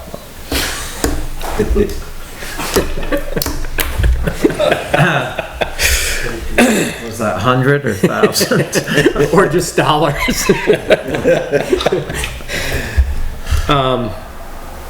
What's it worth, guys? You guys all, I'm not even gonna guess on this one. Kenny? I haven't looked at it to see what it needs and Well, can we just put in the rate, reserve the rate?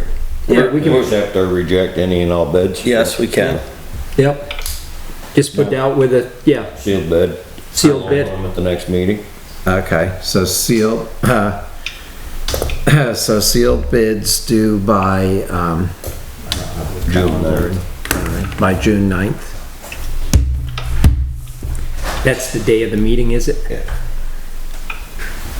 So 4 o'clock, or is the clerk open on third? Yeah. Yes, Whatever time the clerk closes. Yeah, by 3 PM, June 9th. 6/9, reserving the right to reject bids. Yep. now, do we wanna keep the 3-point hitch mower? Yes. Just in case. We always have the option of selling that later. Yeah. You can put it behind your John Deere where you got the boom on one side, you got that on the back. I'd like to see the man operate that. I wouldn't. Okay, so who would like to make this I'll great make big the long motion? Made by Powers, seconded by I'll second it. Haines. Any more discussion on it? Now you can talk about where you want to display We'll it. bring it to the town garage for Brad to show everybody, like a used car salesman out there. Maybe Basil will let us put it next to the truck for sale. Featured no. at dump day. Featured at dump day. Yeah, no, we'll bring it to the Well, town. dump day comes just after that, so we'll have it out of the way, because Before that's that. another concern. No, dump day's 5 days before that. Yeah, it's the 4th, isn't it? Yes. Oh, it's the 4th? I thought it was the 14th. No, so, Okay. but we'll bring it to the garage for, or back to the town garage office for anybody to come look Okay. at. Okay, so any other discussion on the motion? Advertise it our normal. Advertise it on, front porch, on our webpage, and in the news guide? I would think the news, yeah, definitely you want to get it. Yeah, our normal avenues. Okay. Very good. All those in favor of the motion say aye. Aye. Any opposed? Motion carries. We also, on your report, want to talk about the old garage doors. Oh, yes. And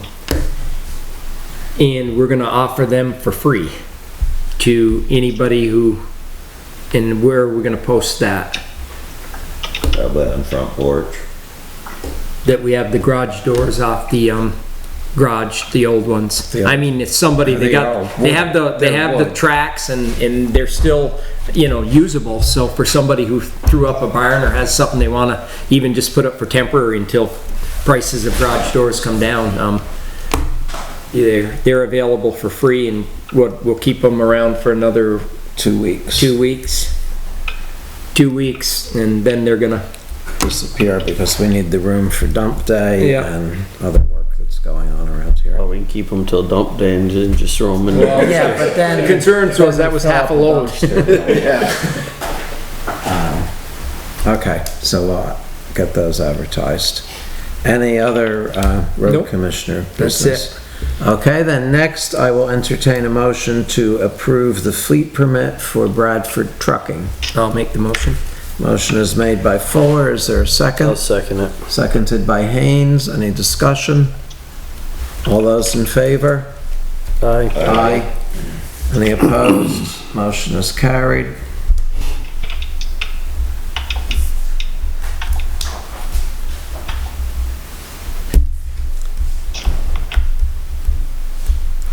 Okay, then we move on to discussing dump day and the,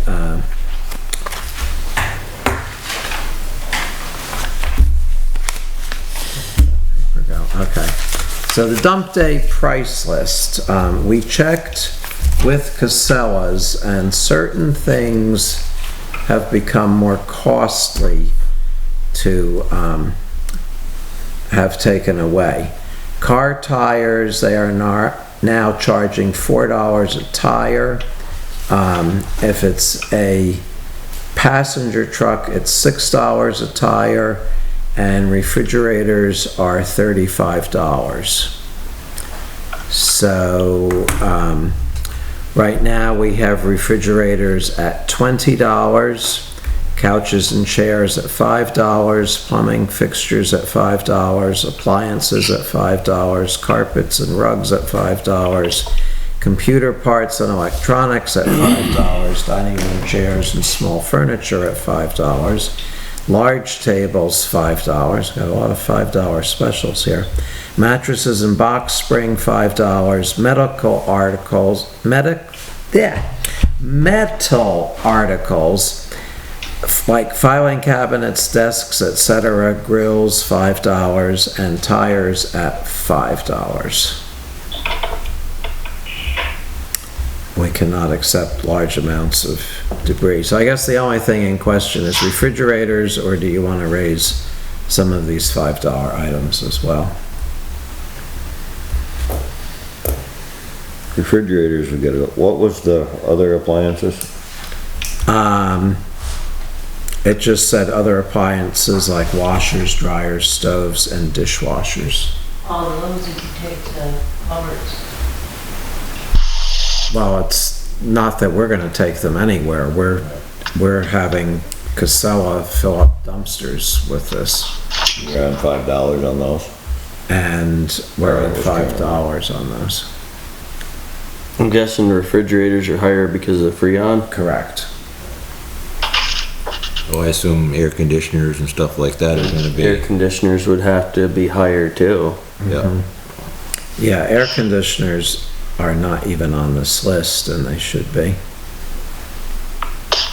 So do we wanna, go up to $25 or $30, or the full $35 on the refrigerators?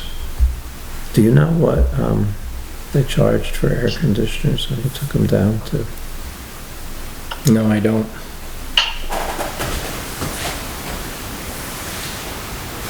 I would think that we should at least charge the 35 on the refrigerators. We'll lose money on other stuff. Yeah, cause I mean, if you buy a refrigerator and they're gonna come take yours, I think it's at least $50. So 35 is the consensus on that. Any other changes on the price list? What do you want to put air conditioners at?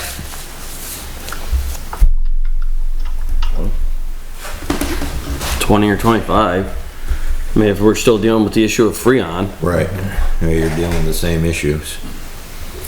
and without knowing what Casella's are, I'd say 25 just to keep it a little closer to where we're probably gonna be. Okay. And the tires, you probably ought to have two prices down there for the $4 and $6 to cover those.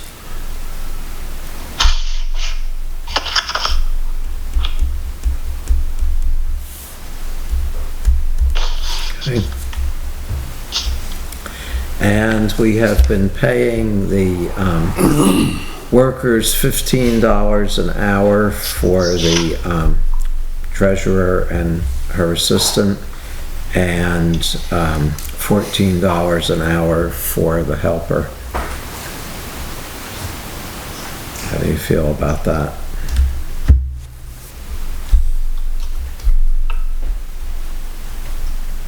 Well, I know I'm not gonna be available to volunteer my time, so I have no issue paying them. Yeah, no, I didn't know if that was enough. It was my only, I was saying 16 last time and you said it was 15 this time. I'm good with 16 if you guys are. Yeah. Yeah. And what about the helper? Who's getting 14? Who's the helper? Stephen, Probably good. 14? Okay.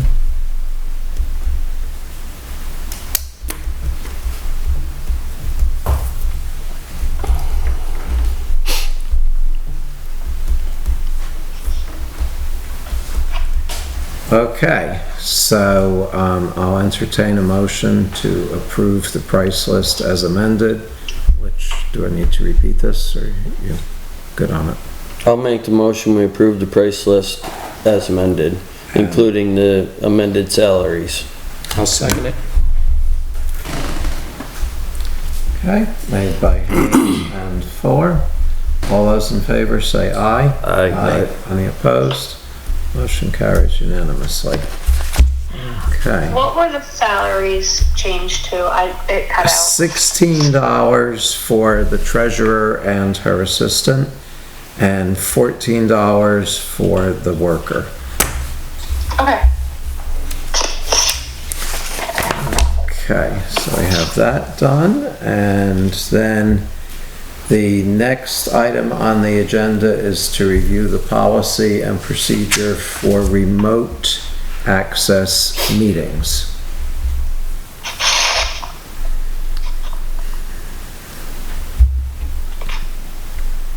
I had some changes that I would like to see put in there.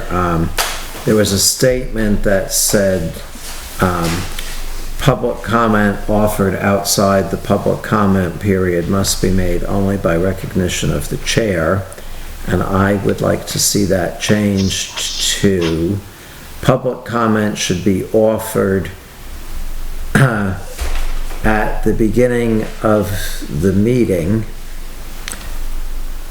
for action items on the agenda. If an action item requires dialogue with a person participating remotely, then they should be allowed to do so, following the rules.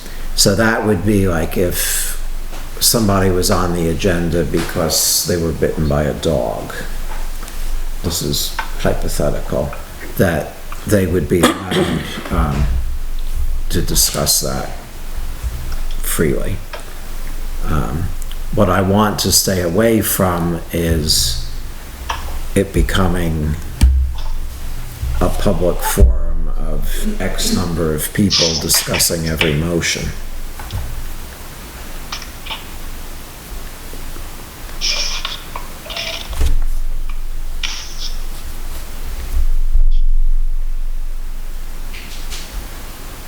Thoughts? Yeah, I'll make a motion that we allow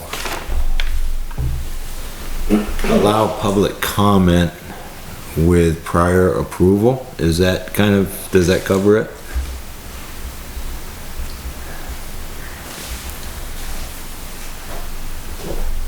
Well, the public is going to comment in the beginning of the meeting. We have Right. our public comment. Be able to discuss it along with our discussion at the point of the agenda.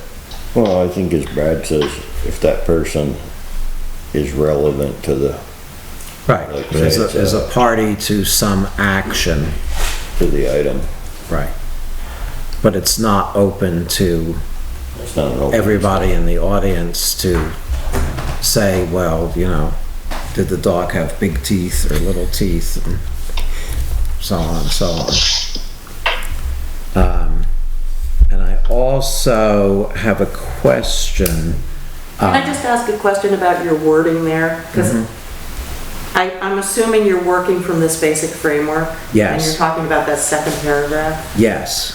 Okay, so instead of saying, Therefore, public comment offered, I'm saying therefore, public comment should be offered at the beginning of the meeting for action items on the agenda.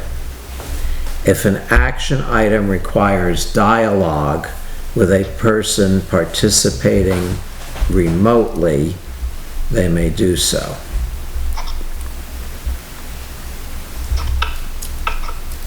So Granny got so it. I guess what I mean, I don't want to get in the weeds about the nomenclature here, but every once in a while, and I think Craig said this the last meeting, that every once in a while somebody has something relevant to like add at the point where the thing is being discussed. They know something, they add. So it's a little bit less, what do I want to say, formal. How would you recognize that? Well, they know the agenda, so they should tell us the information that they have at the beginning of the meeting, that we can have that information when we make our decision, rather than opening the discussion to... Or could they indicate they have some relevant information that they'd like to present? Yes. When that point in the meeting comes? Yes. Because it doesn't make sense to me to glom it all at the beginning. It would make sense to have somebody indicate that they will have something to say at that point. Yeah. And then... I'm fine with that, but I just don't want to get into a huge debate with... Yeah, I get that. But then, if someone says something, and the dog bite thing is kind of... Well, that's a hypothetical. I know. I'm trying to think of a hypothetical that's more Dougie tonight's an relevant. example. He was on the agenda, Yes, so remotely he would have had to have dialogue to present his Right. case. I guess that's a really good example. but, and by the same token, if somebody else who knew something about what he was discussing this evening said, oh my gosh, yeah, I did that wrong. I didn't give him access, I gave him access by mistake. If somebody else has something relevant to bring to that moment, I wouldn't want to just deny them that.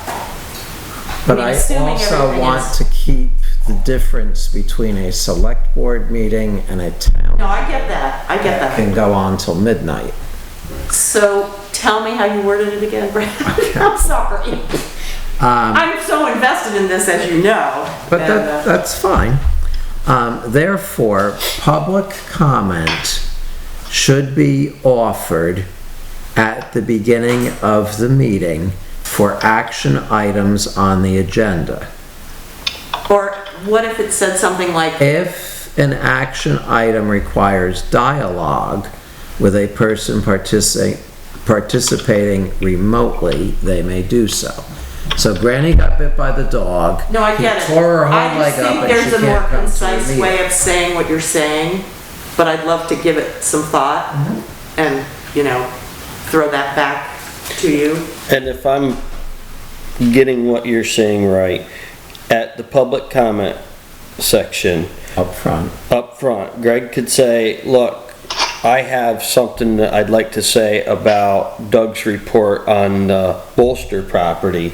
And then when Doug's report comes up, then we would recognize Greg to say, And maybe it would be And that's exactly a what sentence you're- that's simpler and says, therefore, public who have relevant information to an action item should indicate during public comment period that they would like to speak at that time. Yes. I think that's a simpler that sounds way wonderful. of saying it. Okay. So I'll try to remember what I just said. Seriously. But we're adopting No. that tonight though, aren't we? Well, I think when Let me we just adopt a write it down. Let policy, me this just is like write the it first down. reading of, okay. So this would be, Watch it on big TV. Oh, yeah, that's right. Oh, wind that back for me, will ya? No. so tell me when you are ready for my next point.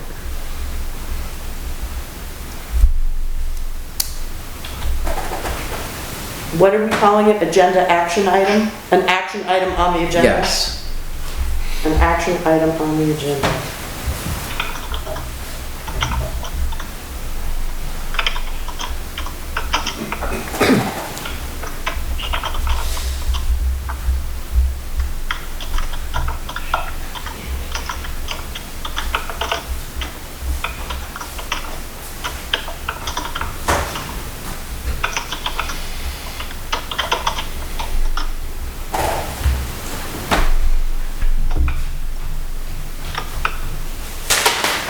And what are you calling it? Public comment period? Is that what you're saying? Or Should be offered at the beginning of the meeting. during the public comment period. Yes. Therefore, public who wish to comment on an action item on the agenda should indicate thusly, or something like that, during the public comment period at the beginning of the meeting. And I can type this up and give it to, Oh, no, she said it twice. We'll have to see that. Yeah. Have to be able to read it after it's Right. typed. So this is like a first reading and then we'll have a second reading. in Well, we gotta June. have a reading Therefore, that's actual. any right. public who wish to comment on an action item on the agenda should indicate that during the public comment period at the beginning of the meeting. Period. Okay.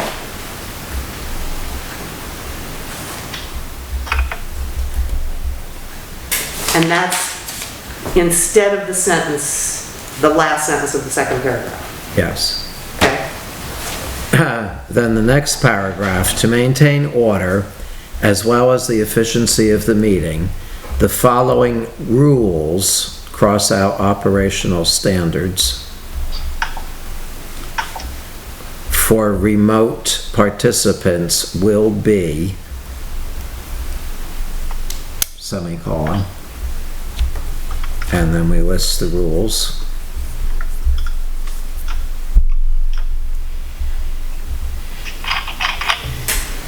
And when we get down to number 5, I have a question about this remute themselves.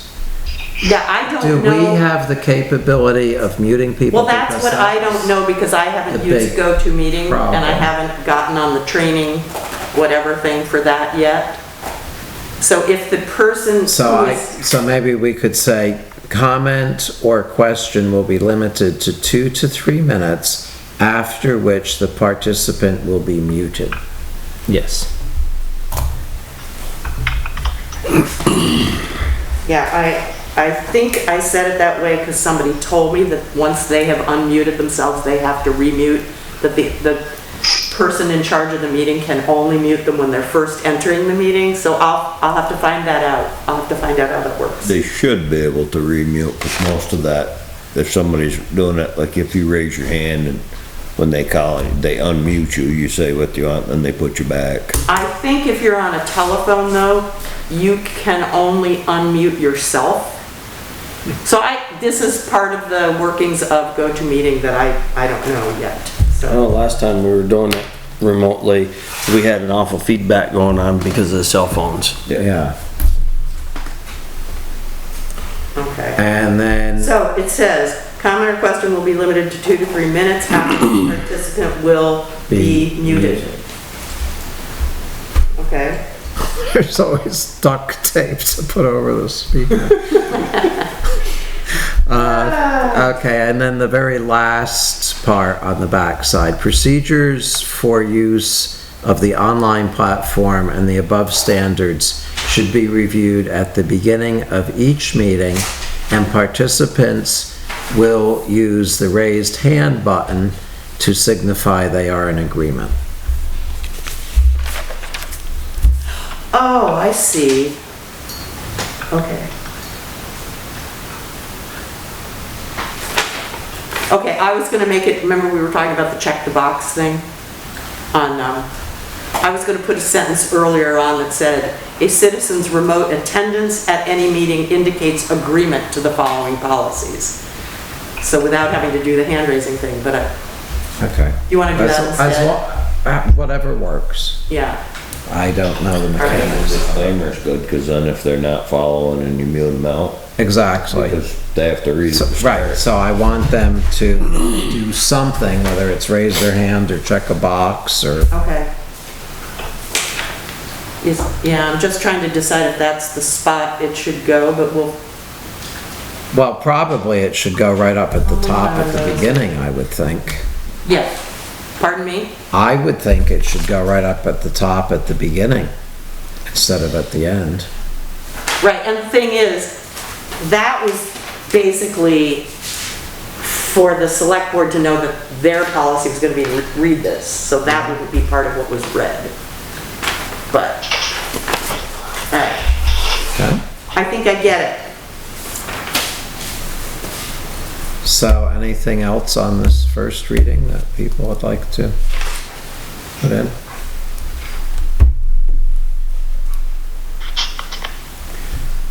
So Beth, if you would be kind enough to redo that, and then at the June meeting, we'll have the final reading on it, and Well, we were supposed to have remote access, you had committed to having it up and running in June. So can we iron these things out and get it done? I don't know that we made a motion to that effect, did we? You did state that you were hoping to have it up and running by June. Right. But I we just have feel to like, get the policy in place. I mean, And we have I was to talk hoping to ab- get and we have to feedback talk and about- reword it. I was hoping to get feedback and reword it so it'd be a done deal for you to vote on now. But no one ever contacted me with any feedback, so. We have to also discuss about the equipment too. Well, I think the purchase equipment of it issue with the can be line. the getting this up and running by June is not dependent on equipment because we could just use a computer and do what you did before without getting anything new. But then, Somebody loaned us a computer and a microphone and so forth. It wasn't like the town had the equipment. and the other thing is, I volunteered, I hope temporarily, to do this sort of meeting meister thing. Do you want me to do that? Yes, I do. And then, of course, I would like to have a sidekick. And so, I don't know you, but would you like to learn GoToMeeting with me, Craig? Absolutely not, but I see you. But I see you at all these meetings and I'm just saying, hey now, there's a younger person right there. Younger than me anyway. very computer illiterate, believe it or not. Are you? Absolutely. I'm a dinosaur. Is he talking to Greg? Yes. That'd Greg be me. Keaton. Bad idea, Drea? No, I was just wondering if you were talking to Greg. Yes, I said Craig by mistake because I didn't hear his name correctly earlier. Well, or can you think of someone, because obviously if I were sick or something came up, you need to be able to have somebody else to do it.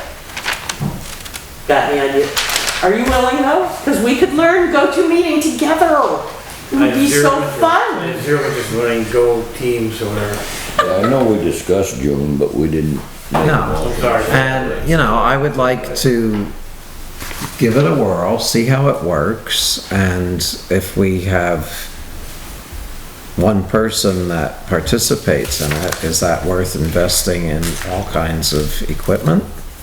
Well, the problem is we're gonna be invested at that point anyways. Well, that's why I'm thinking, you know, maybe we can just, maybe there's a Well, but the laptop thing is too, around that here or this is something.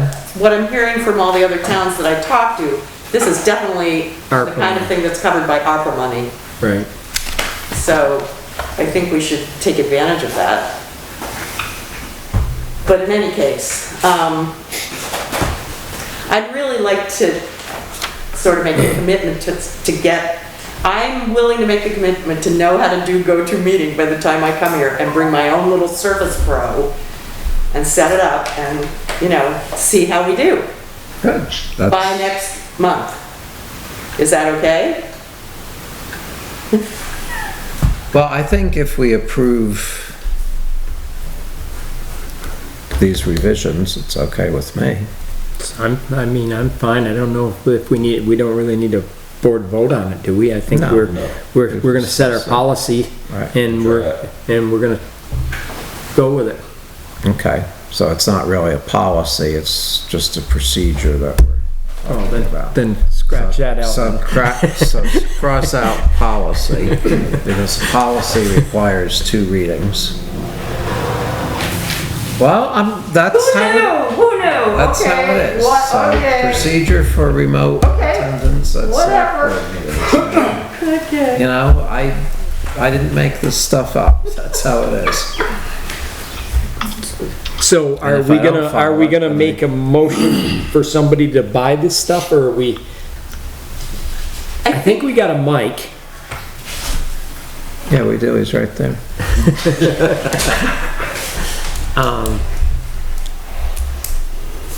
We got a mic. We need a computer. I mean, we could, And I'll bring mine temporarily. So that's Well, good. And it's Are a we Surface planning, Pro. are we planning on just doing this in June? Yeah. And moving forward? Then I'll make the motion that we buy the equipment necessary and take it out of the ARPA money. and take it out of the ARPA money. Well, I'm- I just want to say it'd be really nice to have some time to do research on exactly the equipment and make some decisions on that. So if we want to go with the sort of like the partial setup. I think what needs to happen tonight is y'all approve the changes you just made on the procedure.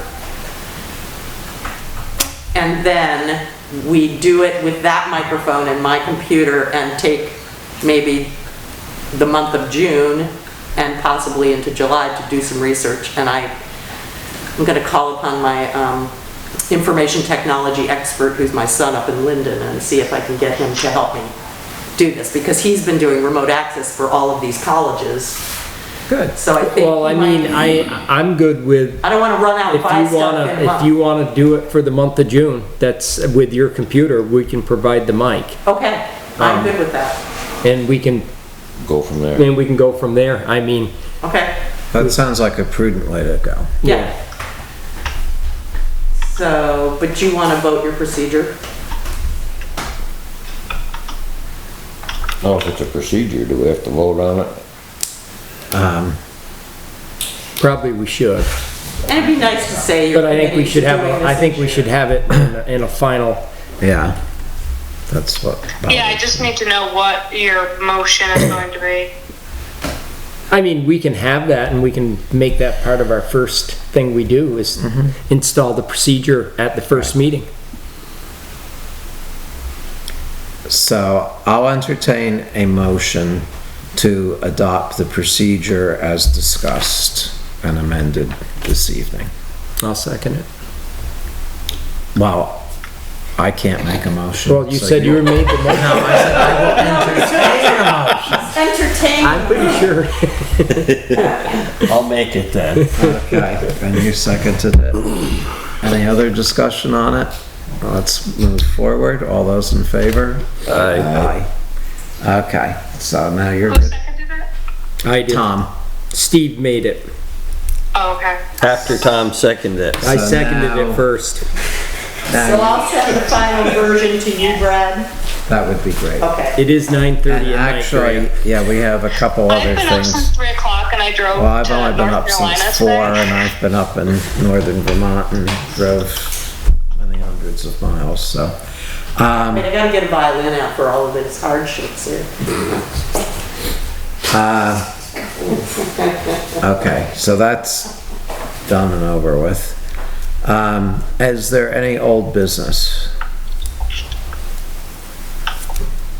New business?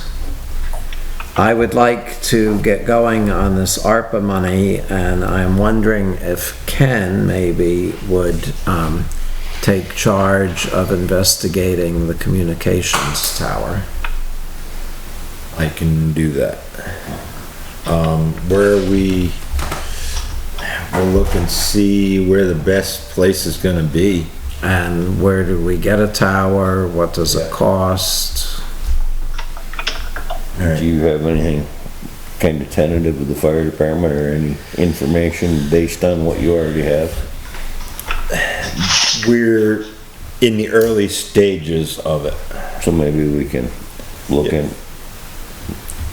into it at the same time. Yep.